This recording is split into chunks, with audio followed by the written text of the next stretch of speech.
Salut tout le monde, c'est Elodie. Bienvenue sur ma chaîne dédiée à l'économie domestique et à la propreté de la maison. On passe tout de suite au sujet.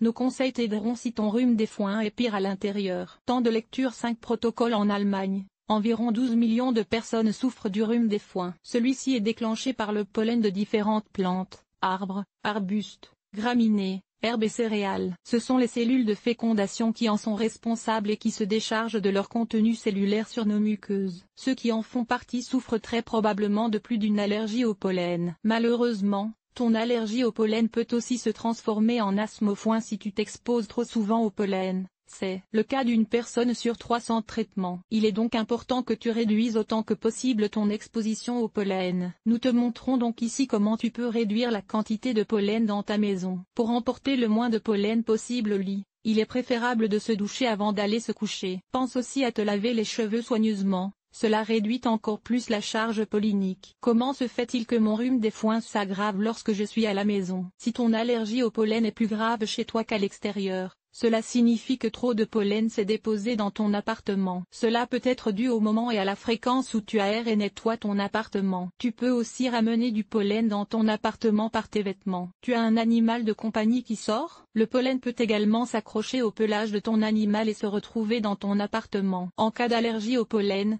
tu ne devrais pas non plus faire sécher ton linge dehors. Il est très important que tu évites les attrapes poussières à la maison, sur lesquelles le pollen se fixe également. Les tapis et les rideaux sont particulièrement problématiques. Si possible, il vaut mieux utiliser des sols lavables et des stores. Passer correctement l'aspirateur contre le pollen. Nettoie ton appartement tous les jours pendant la saison des pollens. Tu enlèveras ainsi les pollens déposés et réduiras la gêne qu'ils occasionnent dans la pièce. Il est toutefois préférable d'éviter les chiffons à poussière classiques. Ils ne font que soulever la poussière et le pollen. Il est plus judicieux d'essuyer les meubles avec un chiffon humide. L'idéal est d'utiliser un aspirateur avec un filtre et pas. Les allergènes et autres particules, comme les pellicules et les spores de moisissure, sont ainsi capturés. Le filtre empêche également le pollen de retourner dans l'air avec le système d'évacuation de l'aspirateur. Le pollen et les allergènes prennent également leurs aises sur les canapés, les fauteuils et autres meubles rembourrés. Il est donc important de les aspirer régulièrement. Aérer l'appartement en cas de rhume des foins. Le mieux serait de ne pas aérer du tout pendant la saison des pollens. Mais bien sûr, rares sont les personnes qui disposent d'une climatisation chez elles et qui aiment rester dans une pièce étouffante. Une autre possibilité de réduire la quantité de pollen est de n'aérer qu'à certaines heures. En principe, cela dépend de l'endroit où tu vis. En règle générale,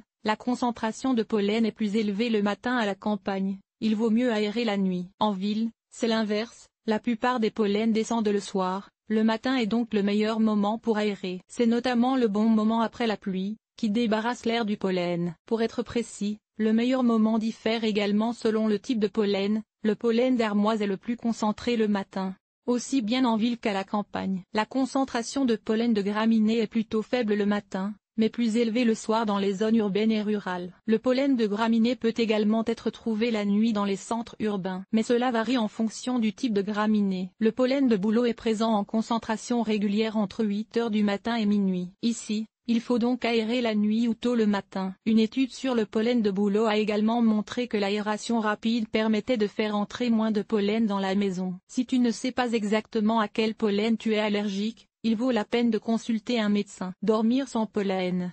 Le pollen se fixe particulièrement dans les tissus. Pour que ton environnement de sommeil soit exempt de pollen, il est donc important de laver régulièrement ta literie. Pour ce faire, utilise de préférence une lessive contenant des ingrédients naturels, comme celle de cette génération. En outre, il vaut mieux ne pas changer de vêtements dans la chambre à coucher et ne pas les y garder non plus. Cet article a-t-il été utile? À quoi ressemble ton ménage? Lire la suite 11 idées pour plus d'ordre dans la chambre d'enfant.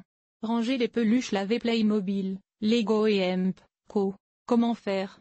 Nettoyer et désinfecter la cage des oiseaux. Conseils pour le nettoyage avec une peau sèche ou sensible. Stériliser la tétine avec 3 méthodes sur nettoyer l'aquarium en 8 étapes. Simples tâches ménagères adaptées à l'âge des enfants. Nettoyer l'extérieur. Nettoyer la salle de bain. Laver le sol et les surfaces. Famille. Organiser le ménage. Entretien des vêtements. Nettoyer la cuisine. Agir de manière durable. Linge.